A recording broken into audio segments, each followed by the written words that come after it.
خداوند میری روشنی اور میری نجات ہے، مجھے کس کا ڈر ہے؟ خداوند میری زندگی کا قلعہ ہے، مجھے کس کی ہیبت ہے؟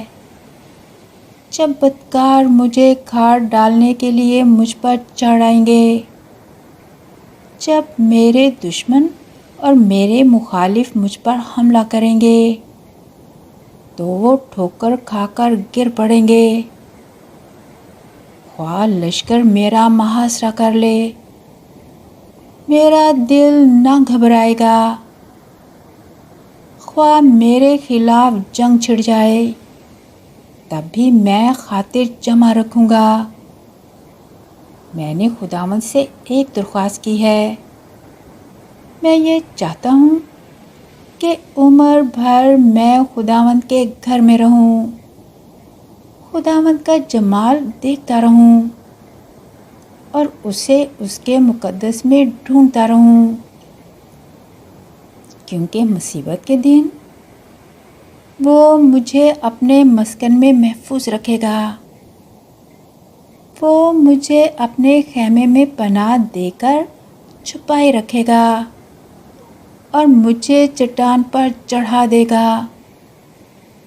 تب میرا سر ان دشمنوں سے اونچا ہوگا جنہوں نے مجھے گھیر رکھا ہے، اور میں خوشی سے للکار کر اس کے خیمے میں قربانی گزرانوں گا۔ میں خداوند کے لیے گاؤں گا اور مدح سرائی کروں گا۔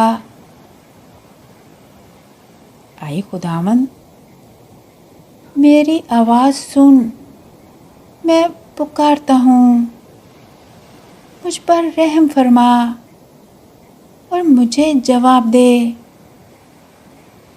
میرا دل تیرے متعلق کہتا ہے کہ اس کے دیدار کا طالب ہو۔ اے خداوند، میں تیرے دیدار کا طالب رہوں گا، مجھ سے رپوش نہ ہو۔ اپنے خادم کو غصے میں آ کر نہ نکال، کیونکہ تو میرا مددگار رہا ہے۔ اے میرے منجی خدا، مجھے مسترد نہ کر اور نہ ہی ترک کر۔ خواہ میرے ماں باپ مجھے ترک کر دیں تو بھی خداوند مجھے قبول فرمائے گا۔ اے خداوند، مجھے اپنی راہ بتا اور مجھ پر ظلم ڈھانے والوں کے سبب سے مجھے راہ راست پر چلا۔ مجھے میرے مخالفوں کی مرضی پر نہ چھوڑ، کیونکہ جھوٹے گواہ اور تشدد بھڑکانے والے میرے خلاف اٹھے ہیں۔ مجھے اب بھی اس بات کا یقین ہے کہ میں زندوں کی زمین پر خداوند کے احسان کو دیکھ لوں گا۔ خداوند کا انتظار کر، مضبوط ہو اور حوصلہ رکھ اور خداوند کی آس رکھ۔